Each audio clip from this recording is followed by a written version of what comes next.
Hello, everybody. Welcome to another class on income tax law in India.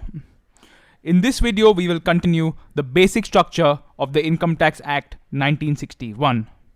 We will learn why is it important to arrange content and why are laws in written form. Why are they not oral?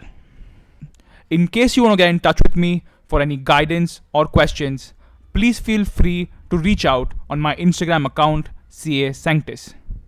Okay, so let's begin with a very simple example to understand the points we are going to learn today.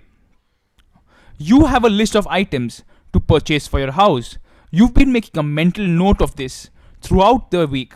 Now, from your past experience, you realize that you often tend to forget items that you've thought of throughout the week.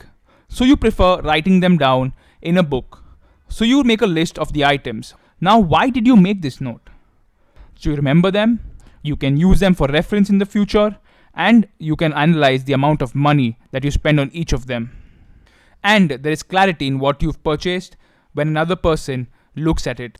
In the same way, laws are written down because it's clear, it's easy for everyone to remember when it's written down, and it's good for reference in the future because laws operate over a period of time. So these are reasons why laws are written down rather than just being oral. So now we know why laws are in written format and not oral. Now let's learn why is it important to arrange content. While going to the shop, you realize that the items available are in two different shops. You get some items in shop 1 and you get some items in shop 2. So you realize that it will save you time if you go to shop 1 first and you purchase all the items that you get in shop 1, and then if you go to shop 2 and you purchase all the items that you get in shop 2. Now, to remember what you get in shop 1 and in shop 2 so you don't miss out anything, you arrange them accordingly. So you make a list. Under shop 1, you list down all the items that you get in shop 1, and under shop 2, you list down all the items that you get at shop 2. So it's clear and you remember and do not miss out any item. So what you've done here is you've divided them under two headings, shop 1 and shop 2. You've listed down each of the items that you get in shop 1 and shop 2. Now let's correlate them with the terms used in the Income Tax Act 1961. And these are points for reference that you'll hear quite often. And these are terms that you'll be using while referring to sections of the Income Tax Act. So first, let's take shop 1 and shop 2. These two are chapters. They are two distinct headings. And under the Income Tax Act law, they may be referred to as chapters. Next, you've categorized them according to the items that you require, like wheat, rice, bread, potatoes, soaps, toothpaste. Each of these make up a section, a distinct section that you can identify by items. Next, where you have mentioned where you require a specific quantity of a product. Example, you require 1 kg of brandy and 1 kg of brand E. Each of these items are independent and you require specifically that quantity of each brand. For example, if 1 kg of brand D is available and there is no 1 kg of brand E, you will not buy 1 kg of brand D instead of brand E. Therefore, these are independent items, and when items are independent and can be read on their own, they are referred to as clauses. So we will read this as section 2, clause A is 1 kg of brand E. Section 2, clause B is 1 kg of brand E. Next are items on which if you do not get a specific brand, you are okay with buying another brand. For example, when you talk about soaps, you want 3 soaps of brand B. And if brand B is not available, then you are okay with buying 3 of brand C. Now, each of these statements are interrelated and they have to be read together. When items are interrelated, they are called subsections. Therefore, we can read this as section 5, subsection 1 refers to 3 soaps of brand B. Section 5, subsection 2 refers to 3 soaps of brand C only if brand B is not available. These are called subsections.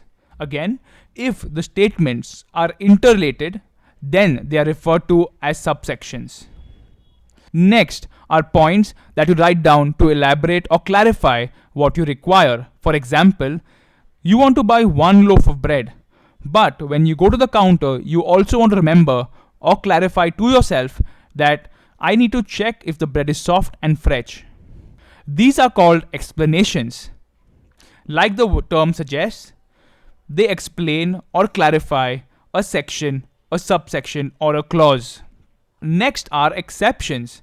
You want to buy 3 toothpastes, but you do not want to buy brand F, maybe because you do not like it. These are referred to as provisos.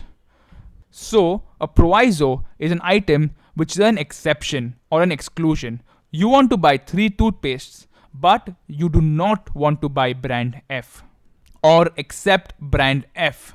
So in this we have learned that the 2 distinct headings which you can group various items are shop 1 and shop 2. These are known as chapters because many items can be listed under them.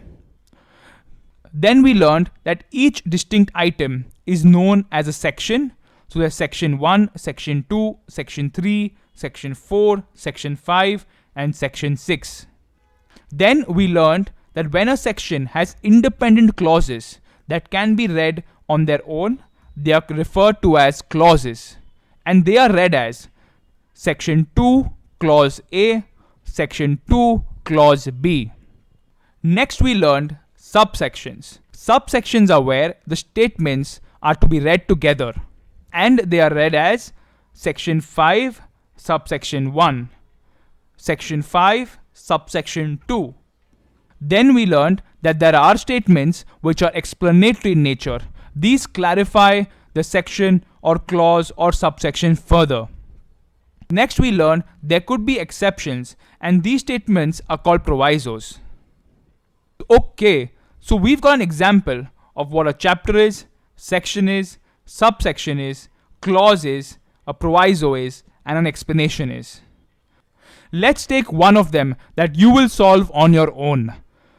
In the next video, we will solve this example together and also take real examples from the Income Tax Act to understand and solidify our learning on the basic structure of the Income Tax Act 1961.